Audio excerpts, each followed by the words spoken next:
स्थानिक स्वराज्य निवडणुका संपल्या. ह्या निवडणुकांमध्ये अनेक नेत्यांनी विकास कामाची आश्वासनं दिली, मात्र ही विकास कामाची आश्वासनं कागदावरच राहिलेत का, असा संतप्त सवाल आता इथले स्थानिक नागरिक विचारत आहेत. आता आपण कुंभार्ली घाटामध्ये आहोत.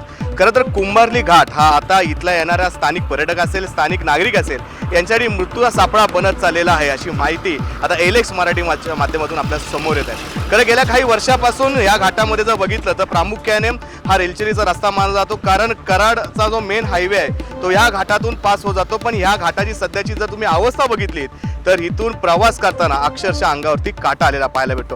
तुम्ही जर बघितलं तर माझ्या पाठीचा हा जो घाट आहे, या घाटवरती अतिशय प्रमाणात दरड निसळलेली आहे. रस्त्यावरची जी मेन खडक आहे ती पूर्णपणे वाहून गेलेली आहे. प्रवासी आहेत जे इथं वाहन चालक आहेत, जे मोठे वाहन चालक असतील, छोटे वाहन चालक असतील, यांना रात्रीच्या वेळी दिवसाच्या वेळी प्रवास करताना नाहक त्रास या ठिकाणी त्यांना सहन करावा लागतोय. अनेक विकास कामे समोर आली, अनेक विकास कामांची यादी लोकांनी या इलेक्शनच्या वेळेला दिली, मात्र ही विकास कामांची यादी फक्त कामापुरतीच पेपरावरती राहिली, असा संतप्त सवाल आता इथं नागरिकांनी विचारला. आपण जर बघितलं तर हा जो मेन कुंभार्ली घाटाचा रस्ता आहे आणि हा जो मेन टर्निंग पॉईंट आहे, इथून ह्या टर्निंग पॉईंटवरती जर बघितलं तर पूर्णपणे हा रस्ता हा पूर्णपणे खचलेला आहे. आणि हा जो मेन टर्न आहे, ह्या टर्नवरती जर बघितलं तर मोठे मोठे जे ट्रक वाहतूक आहेत, हे ट्रक वाहतूक या ठिकाणी वाहतूक करत असतात, त्याप्रमाणे छोटे मोठे वाहतूक पण या ठिकाणी या रस्त्यावरती वाहतूक करतात.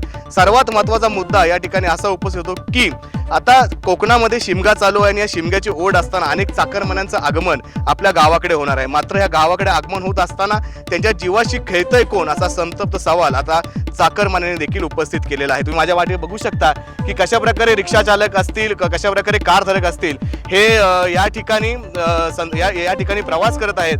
आणि आपण विचारूया, आपण त्यांची बातचीत करूया की कशा प्रकारे प्रवास करताना काय वाटतं. काय सांगाल रस्त्याची एकत्र हालत बघून, रस्त्याची हालत बघून काय सांगाल? रस्ते काय आता आम्ही नेहमी प्रवास करतो, रस्ते एकदम पूर्ण खराबच आहे ते. मग रोड एकदम रस्ते आता मी 5-6 महिन्या रोडला जातोय मी सतत, बघतोय तर जाम एकदम रस्ते खराब आहे एकदम हालत होतो. काय वाटतं? स्पॉट पण जरा डेंजरच आहे. किती अपघात होतो इथं त्याचे महिन्याला म्हणजे ऍक्सिडेंट वगैरे बरेच होतात. काय सरकारकडे काय अपेक्षा आहे? सरकार साध्य रस्ता आपले रोड व्यवस्थित करावे. जर बघायला गेलं तर स्थानिक रिक्षा चालक आहेत, हातावरचं पोट आहे, मात्र आपला जीव आणि स्थानिक प्रवाशांचा जीव हातात घेऊन त्यांना या रस्त्याने प्रवास करायला लागत आहे. एकंदरीत या संपूर्ण पार्श्वभूमीवरती सरकारला जाग कधी येणार, असा संतप्त सवाल आपला स्थानिक प्रवासी असतील, रिक्षा चालक असतील, इथल्या नेत्या मंडळांना आता उपस्थित पडलेला आहे. कॅमेरामन वैभवसह मी शुभम, एलेक्स मराठीसाठी चिपळूण.